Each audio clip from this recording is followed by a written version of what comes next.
Dear students, मैं आपका physics educator Mahavir स्वागत करता हूं श्री करणी एकेडमी एंड एजुटेक के डिजिटल प्लेटफॉर्म पे। तो बच्चों, प्रीवियस क्लास के अंदर हमने जो है विद्युत द्विध्रुव का कुछ इनिशियल आइडिया लिया था, क्या होता है विद्युत द्विध्रुव ये भी देखा था, और उसकी वजह से अक्ष और निरक्ष पर विद्युत क्षेत्र का मान हम लोगों ने निकाला था। और मैंने बताया था कि नेक्स्ट क्लास के अंदर हम जो है टॉर्क वगैरह के बारे में अध्ययन करेंगे। तो देखिए बच्चों, शुरू करते हैं टॉपिक। चलिए, तो उससे पहले प्रीवियस क्लास में क्या देखा था थोड़ा सा देख लेते हैं। तो सबसे पहले देखा था हमने विद्युत द्विध्रुव, है ना, वो भी जरूरी है, तभी काम जो होगा इस क्लास का अच्छे से होगा।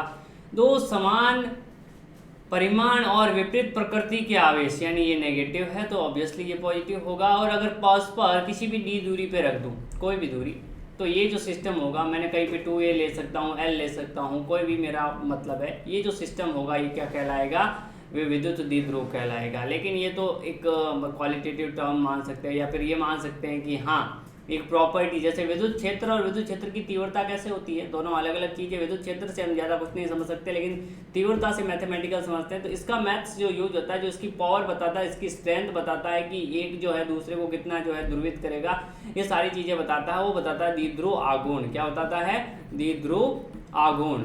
केमिस्ट्री में भी आप थोड़ा सा इसके बारे में पढ़ते हो। तो द्विध्रुव आघूर्ण क्या होगा? किसी एक आवेश का परिमाण, किसी एक आवेश का परिमाण इनटू आवेशों के मध्य की दूरी, आवेशों के मध्य की दूरी। यहाँ पर हमने देख लिया था P आया था, ये आया था Q इंटू 2a। ठीक है, दिशा किधर आई थी? ये आई थी P कैप की डायरेक्शन मान सकते हो आप। और ये आया था जहाँ पर दिशा जो होती है माइनस से प्लस की ओर होती है दिशा। मात्रक हो जाएगा Q का कूलाम, इसका मीटर, तो कूलाम इंटू मीटर इसका मात्रक हो जाएगा। ये हमने देखा था। उसके बाद देखा था अक्ष पर विद्युत क्षेत्र कितना होता है। अक्ष मतलब ये आपका इस डायरेक्शन में इधर, और वो आया था 2kp/r³। r आपने लिया था बिल्कुल सेंटर से इस पॉइंट की दूरी। फिर निरक्ष पे यानी ये r लिया था, ये बिल्कुल परपेंडिकुलर, और यहाँ पे आया था kp/r³। तब आया था जब हमने मान लिया था कि a बहुत बहुत छोटा है r से, वरना इसका एक स्टैंडर्ड फार्मूला भी आया था। तो आपको दोनों पता होने चाहिए, जब a बहुत छोटा है तब तो ये हो जाता है, वरना वो वाला फार्मूला भी आपको पता होना चाहिए। तो प्रीवियस लेक्चर के दोनों डेरिवेशन बहुत इंपॉर्टेंट है, अक्ष और निरक्ष वाले, उनको आप जरूर देखें। आज का टॉपिक हम शुरू करते हैं। एक समान विद्युत क्षेत्र में रखे विद्युत द्विध्रुव पर लगने वाला बल तथा बलाघूर्ण। अब ध्यान दीजिए, बल तथा बलाघूर्ण क्या होता है, थोड़ा सा माइंड में से। बल तो आपने बहुत पढ़ा होगा और माइंड थिंग 9-10 से पढ़ते आ रहे हो। किसी बॉडी पर इस तरह से लग रहा है, ये F है, ये बल है। अब मान लेते हैं कि बॉडी कुछ इस तरह से है और इस पर फोर्स एक ऐसे लग रहा है F, दूसरा फोर्स F ऐसे लग रहा है ना, तीसरा फोर्स F कहीं और लग रहा है ऐसे। मान लेते हैं कि यहाँ पर लग रहा है, ये F1 है, ये F2 है, ये F3 है।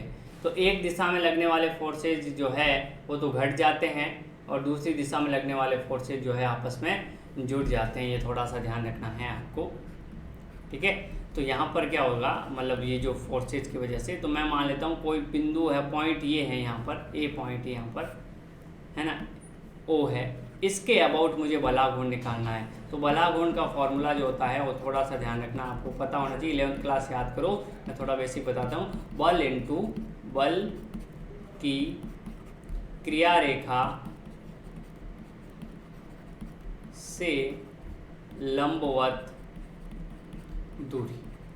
बल इंटू बल की क्रिया रेखा से लंबवत दूरी आपका क्या होता है? बलाघूर्ण होता है। तो बल की क्रिया रेखा यानी जहाँ से बल लग रहा है, ये वाली, इसकी क्रिया रेखा ये होगी 1, 3 की क्रिया रेखा, ये 1 की क्रिया रेखा ये वाली, और ये 2 की क्रिया रेखा। तो जिस पॉइंट के अबाउट निकालना वहाँ से देखते हैं हम। तो इस पॉइंट के अबाउट बल F1 की क्रिया रेखा से दूरी कितनी मान लेते हैं? D1।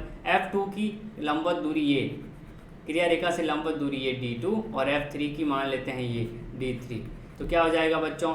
तो बलागुण टॉर्क इसको बोलते हैं। नेट लिखोगे आप तो F1 गुणा D1।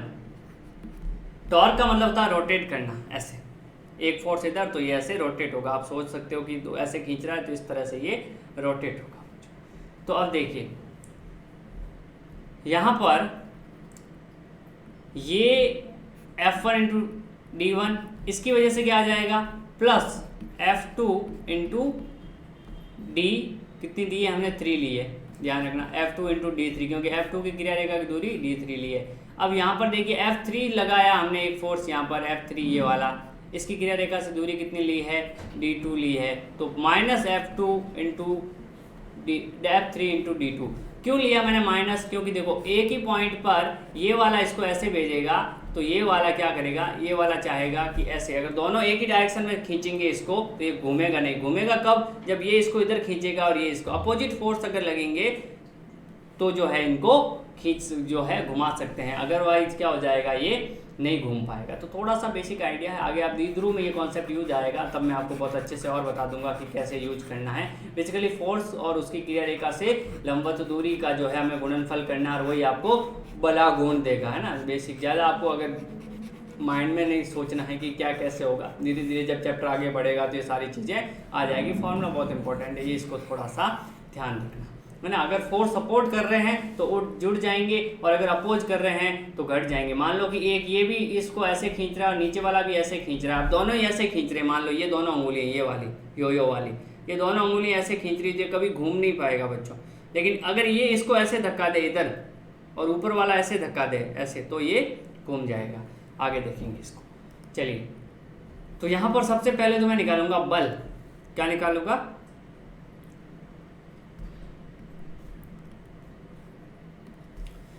माना एक विद्युत द्विध्रुव AB एक समान विद्युत क्षेत्र में उपस्थित है। विद्युत द्विध्रुव AB थीटा कोण पर रखा गया है, किससे, थीटा कोण पर रखा गया है, या विद्युत चित्रानुसार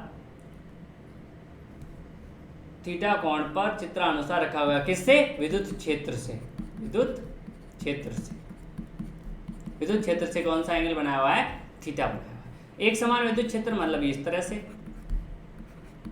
और एंगल कितना है, ये थीटा है, क्योंकि द्विध्रुव के अंदर डायरेक्शन क्या होगी, माइनस से होके प्लस की तरफ होगी, माइनस से प्लस की तरफ डायरेक्शन होगी। कितनी होगी, 2 इंटू डी, ये तो आपकी दूरी है, और डायरेक्शन क्या होगी, ये वाली माइनस से प्लस, मैंने आपको बताया था। पी का मान कितना होगा, तो हो जाएगा 2d इंटू क्यू, बीच की दूरी इंटू किसी एक चार्ज का जो है मैग्नीट्यूड लेंगे, डायरेक्शन माइनस से प्लस की ओर। ये एंगल थीटा है, तो सारे एंगल थीटा होते हैं बच्चों, पता है आपने 9th में पढ़ा, ये थीटा, ये थीटा, तो ये थीटा, इसलिए ये भी थीटा ले लिया मैंने। अब ध्यान दीजिए, इसकी वजह से फोर्स इधर लगेगा, ये वाला माइनस क्यू इंटू चार्ज, है ना। इसका अगर वेक्टर फॉर्म लिखूं तो ये आएगा, ये वाले का आएगा वेक्टर फॉर्म Q इंटू ई। नेट फोर्स अगर निकालना चाहूँ, नेट फोर्स यानी परिणामी बल, तो वो क्या आ जाएगा, वो आ जाएगा, इसकी वजह से F1 मान लेता हूँ और ये मान लेता हूँ F2, तो F1 प्लस F2। मैंने बता फोर्स अगर आता है कूलाम फोर्स तो उसको क्या करते हैं, सदिश योग करते हैं। देखिए सदिश योग कर दिए, F1 कितना आ जाएगा, तो माइनस क्यू ई आ जाएगा, F2 कितना है, प्लस क्यू ई है। सर ये तो हो गया 0, तो यहाँ से पता चला 0 आ गया।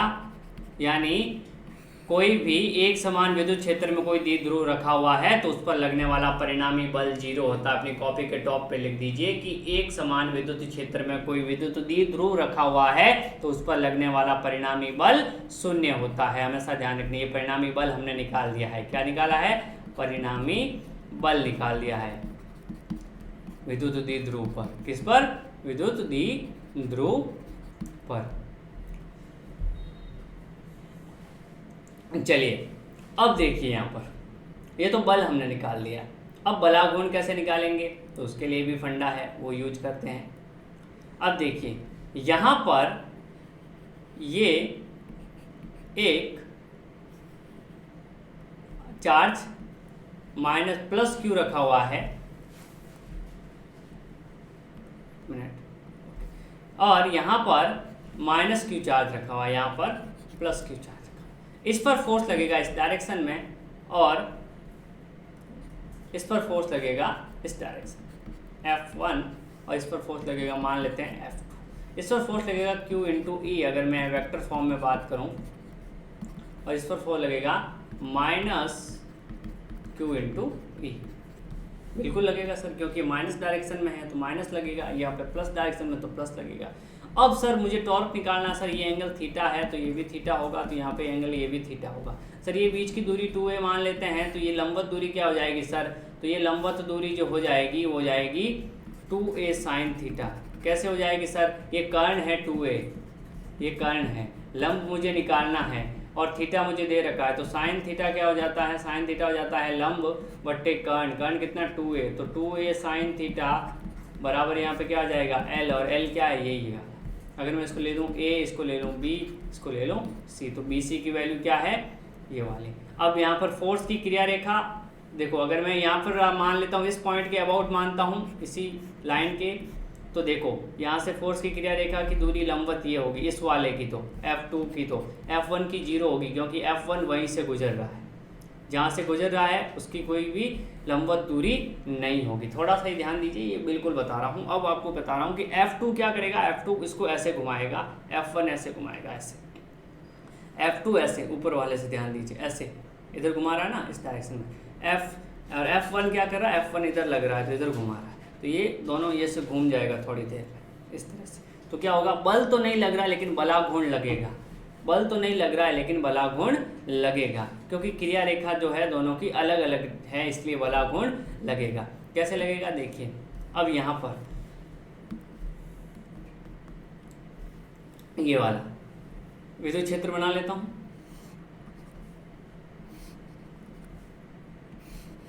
चलिए बना लिया, ये minus Q, sorry plus Q, ये माइनस क्यू, चलो ठीक है, बीच की दूरी 2a, ये एंगल थीटा,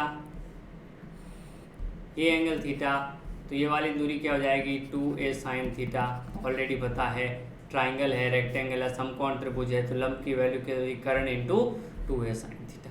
चलिए जी, अब फोर्स जो है इस पर इधर लगेगा Q इंटू ई, ध्यान देना, इस पर फोर्स लगेगा इधर Q इंटू ई, ये ध्यान देना। आप मैग्नीट्यूड वाइज बात कर रहा हूँ, मैंने ऊपर वेक्टर नहीं लगाया। देखो तो टॉर्क अगर मुझे निकालना है इस पॉइंट के अबाउट, ये वाला पॉइंट O के अबाउट, तो O के अबाउट मतलब यहाँ पे इसकी क्रिया रेखा ऐसे बना दो।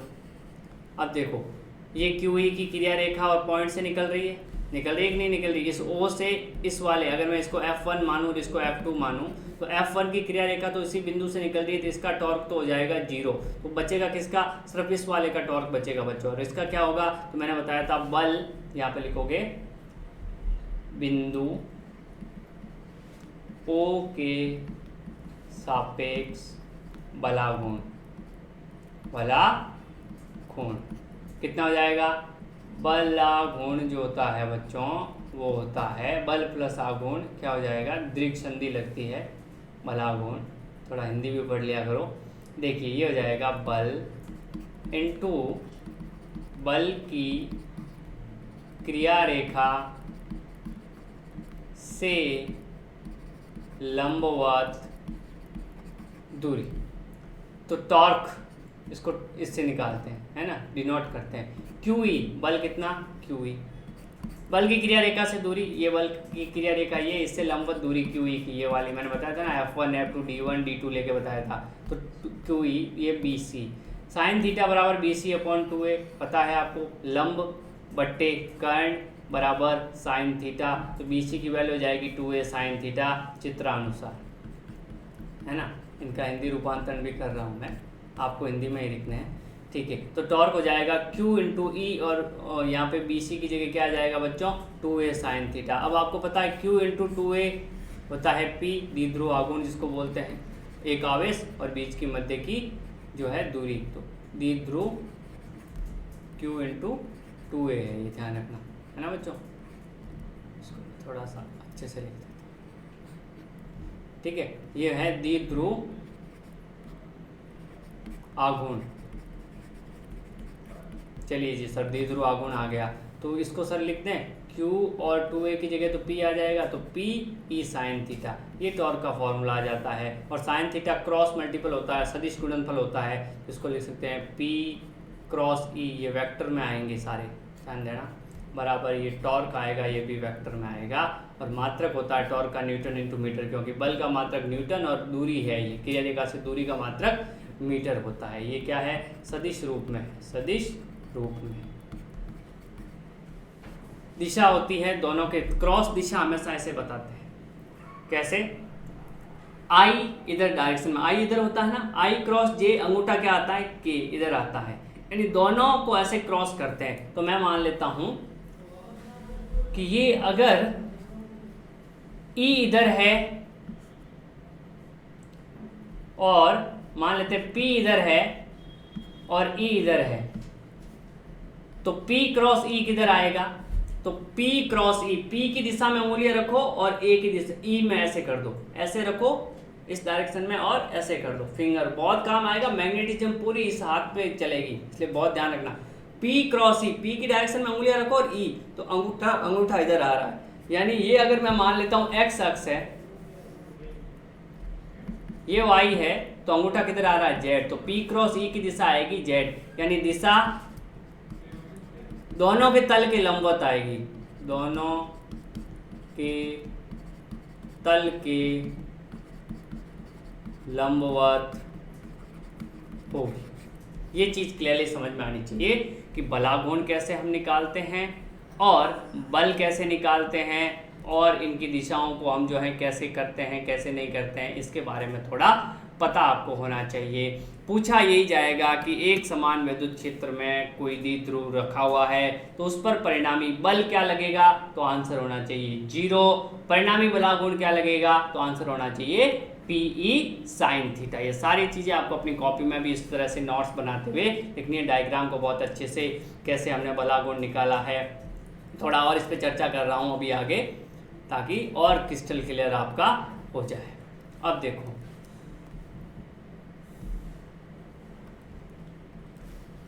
इस तरह से विद्युत क्षेत्र है,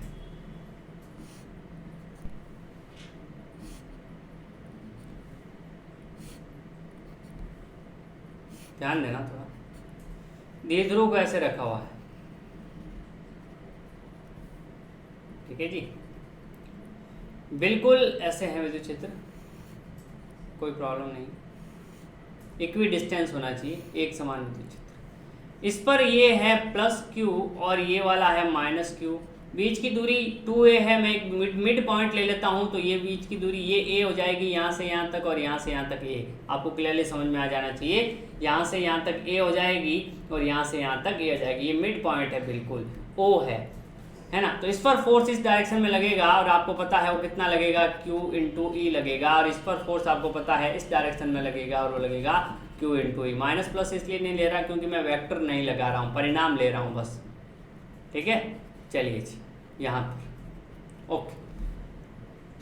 अब कैसे जो है इसको हम करेंगे, तो इसको करने का तरीका देखिए, हम करते हैं बलाघूर्ण का मान निकालते हैं, बलाघूर्ण, ये मैंने पॉइंट O लिया है, बिंदु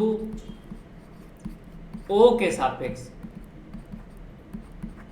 एक चीज बहुत शानदार सी चीज निकल के आएगी, इसलिए ये करवा रहा हूँ। पहले हमने बिंदु यहाँ पे रखा था, आपको थोड़ा सा याद हो तो, पहले बिंदु यहाँ रखा था, अब हमने यहाँ बीच में रख दिया।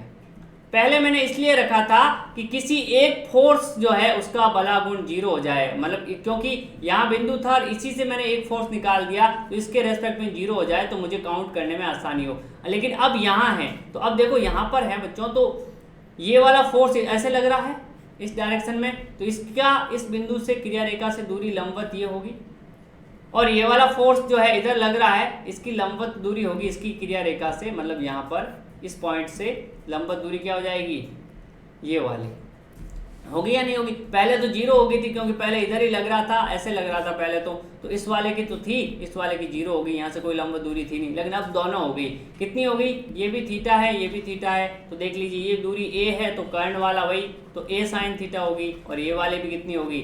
a साइन थीटा होगी। अब देखो पॉइंट है, ये पॉइंट के अपोजिट अगर फोर्स लग रहे हैं, देखो ये इधर और ये इधर, तो मैंने कहा दोनों का बला गुण क्या हो जाएगा? जुड़ जाएगा, तो टॉर्क जो नेट आएगा परिणामी वो आएगा पहले वाले की वजह से फोर्स QE इंटू इसके मध्य दूरी कितनी? a साइन थीटा, प्लस इस वाले के लिए फोर्स QE, क्योंकि अपोजिट है इसलिए जुड़ जाएंगे, एक डायरेक्शन में होते तो घट जाते हैं, इनटू बीच की दूरी a साइन थीटा, ये वापस वही आएगा 2QE a साइन थीटा। तो 2Q और a इसको क्या लिख सकते हो? क्योंकि 2a इंटू क्यू हो जाता है p, तो ये तो आ गएगा p, तो PE साइन थीटा, यानी किसी भी बिंदु के अबाउट आप टॉर्क निकालो हमेशा कितना आएगा?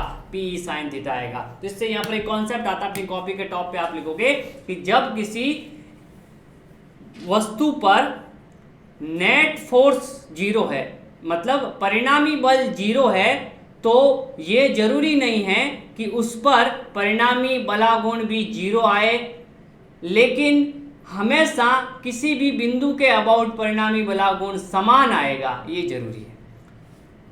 बलागुण 0 आ सकता है, मैं ये नहीं कहता कि नहीं आएगा, जैसे आप देखोगे आगे, अगर थीटा मैं इसी में 0 ले लूं तो बलागुण 0 हो जाएगा, क्योंकि PE साइन थीटा साइन 0 0, पर जरूरी नहीं है हर बार आए।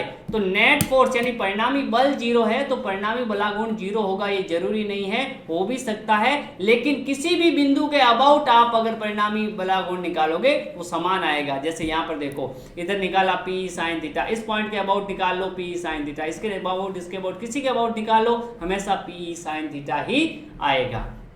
चलिए बच्चों, ये बात बिल्कुल क्लियर होनी चाहिए, क्रिस्टली आपके माइंड में सेट हो जानी चाहिए।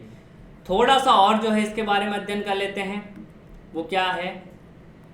वो ये है जी कि बलागुण की वैल्यू आई थीटा, PE साइन थीटा आई जी, आई सर।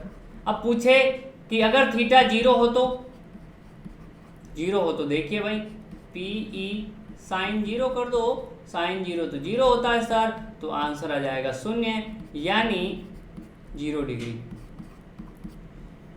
यानी अगर ऐसे ही रखा हुआ हो, विद्युत क्षेत्र और विद्युत द्विध्रुव की दिशा एक ही हो, तभी 0 हो जाएगा। विद्युत क्षेत्र की दिशा ये है और विद्युत द्विध्रुव की दिशा भी अगर यही है, यानी ये माइनस है और ये प्लस है, तो माइनस से प्लस की और इसकी भी दिशा होती है P, तो इन दोनों की दिशा अगर सेम है तो बलागुण कितना हो जाएगा? 0, यानी आप लिखोगे विद्युत द्विध्रुव। एक और इसके साथ लिख लो, अगर थीटा 180 डिग्री है तो बच्चों, तो साइन 180 डिग्री भी कितना होता है? साइन 180 डिग्री भी 0 होता है, तो भी 0 ही आएगा आंसर किसका? टॉर्क का। तो यहां से एक कॉन्सेप्ट लिखो कि विद्युत द्विध्रुव व विद्युत क्षेत्र, कॉन्सेप्ट क्या है? विद्युत द्विध्रुव और विद्युत क्षेत्र यदि समांतर है, समानांतर या प्रति समानांतर, 0 डिग्री का मतलब समानांतर, 180 डिग्री का मतलब क्या हो जाता है? प्रति समानांतर, या प्रति समांतर यानी एंटी पैरेलल है, समानांतर है, तो कुल बलागुण या बलागुण दोनों एक ही चीज है, कोई ऐसा खास नहीं है, बलागुण 0 होगा, 0 होगा। चलिए जी, ये बात तो समझ में आई सर। और कुछ? और थीटा 90 ले लो बेटा जी, 90 ले लोगे तो हो जाएगा PE साइन थीटा, और PE साइन कितना आ जाएगा? 90 साइन 91 होता है, तो आंसर कितना आ जाएगा? टॉर्क का आंसर आ जाएगा P इंटू E, यानी अधिकतम, मैक्सिमम, अधिकतम। तो पूछा जाए कि अधिकतम बलागुण कब होगा, तो लिखोगे जब वो लंबवत हो, जब विद्युत क्षेत्र तथा विद्युत द्विध्रुव लंबवत हो, यानी विद्युत क्षेत्र ऐसे हो और द्विध्रुव ऐसे हो, बिल्कुल यहाँ पर माइनस क्यू, यहाँ प्लस क्यू, तो देखो P की डायरेक्शन तो ये हो जाएगी बच्चों, और E की डायरेक्शन ये, तो कितना एंगल है? लंबवत। तो ये ध्यान रखना है आपको। और अगर 270 हो जाए तो फिर हो जाएगा साइन 270 कितना होता है?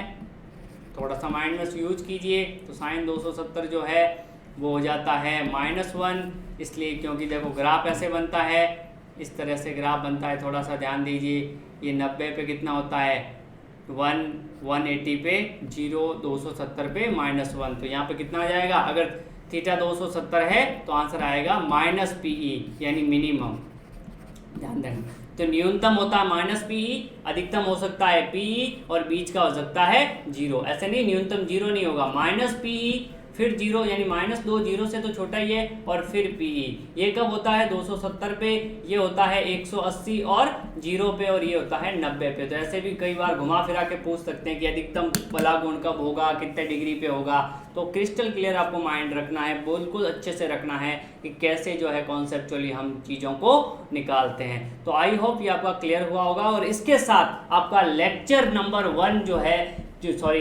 चैप्टर नंबर 1 जो है वो क्लियर हो चुका है, मतलब ख़त्म हो चुका है, खलास हो चुका है, सारा सब कुछ पढ़ा दिया है।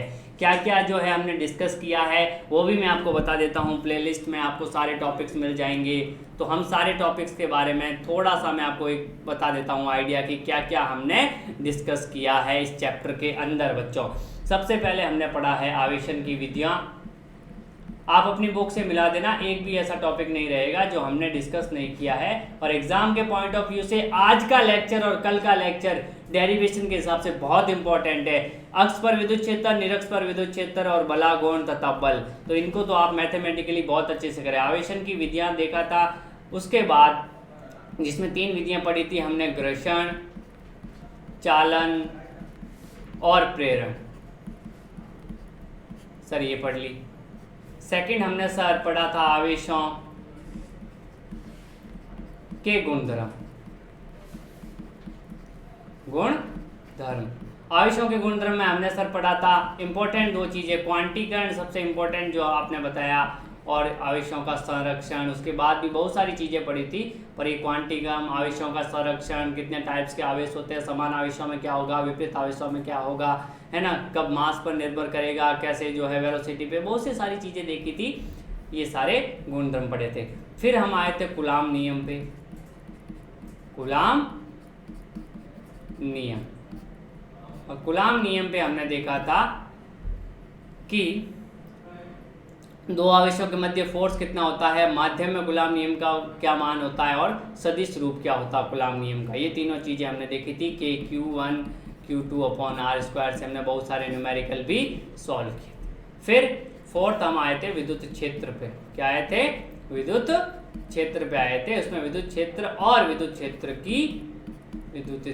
की तीव्रता के बारे में देखा था, जो कि वैल्यू आई थी E=F/Q0, और इस पे बहुत सारे सवाल हमने किए थे। और एक बिंदु आवेश की वजह से आई थी KQ/r²। ये दोनों जो है फॉर्मूले बहुत इंपॉर्टेंट थे। इनका हमने सदिश रूप देखा। कूलाम नियम ने हमें अध्यारोपण देखा, फिर विद्युत क्षेत्र में अध्यारोपण देखा। हमने देखा कि सारे जो भी विद्युत क्षेत्र है चाहे बल है, इनका सदिश योग कर देते हैं तो अध्यारोपण हो जाता है। उसके बाद हमने देखा विद्युत क्षेत्र रेखाओं का अध्ययन किया। बहुत ही अच्छे से मैंने डायग्राम बना के होते हुए विद्युत क्षेत्र रेखाओं के बारे में बताया कि कब ये दोनों क्यों एक दूसरे को नहीं काटती है, इनके ऊपर स्पर्श रेखा विद्युत क्षेत्र को बताती है, बंद लूप में नहीं होती है, कभी भी एक दूसरे को काटती नहीं है, और प्लस में शुरू होती है, माइनस पे खत्म होती है, प्लस के लिए दूर जाती है, माइनस के लिए पास आती है। अलग अलग पैटर्न बना के बताए थे, कैपेसिटर वगैरह में काफ़ी चीज़ें आपको बताई थी, तो उसका भी टॉपिक है, वहाँ से सवाल बन सकते हैं। फिर 6 जो है कल जो लेक्चर हुआ था उसमें हमने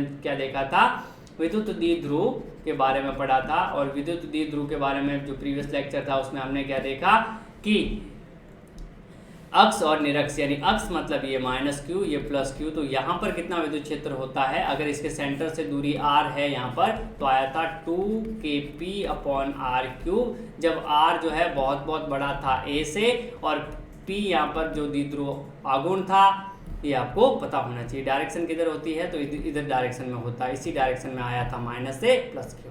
फिर हमने निकाला था निरक्ष पे, यानी इस पे निकाला था, यहाँ पर आया था KP/r³, बीच की दूरी r ये थी, और ये आता है हमेशा इस डायरेक्शन में, यानी इसके अपोजिट डायरेक्शन में जो है आया था, तो -p कैप की डायरेक्शन में जो है विद्युत क्षेत्र आया था। KP/r³, 2kP/r³, यानी इसका आधा हो गया। इसके बाद आज देखा था विद्युत द्विध्रुव के अंदर बल तथा बलाघूर्ण। तो बल जो है वो तो 0 आ गया था, क्योंकि समान फोर्स से विपरीत दिशा में लग रहे थे। बलागुण आया था PE sin थीटा, है ना। और वेक्टर फॉर्म में आया था टॉर्क बराबर P क्रॉस E जो है ये आया था। फिर देखा था अलग अलग थीटा पे कितना होता है, तो थीटा 90 रखोगे तो मैक्सिमम आता है PE, थीटा 270 रखोगे या तो मिनिमम आता है -PE, थीटा अगर 0 डिग्री या 180 रखोगे तो 0 आता है। ये सारी चीज़ें देखी। तो यहाँ से आपका चैप्टर खत्म हो गया है। आपको कुछ न्यूमेरिकल वगैरह लगाने हैं, मैं भी एक लेक्चर लूँगा जिसमें मैं न्यूमेरिकल्स बताऊँगा इस चैप्टर के और कुछ इंपॉर्टेंट्स कॉन्सेप्ट फिर डिस्कस करूँगा। तो थैंक यू वेरी मच जो जुड़े रहने के लिए, और आगे भी जो है वीडियोज़ वगैरह आए तो उनको इतना ही प्यार आप लोग देते रहें। चलिए।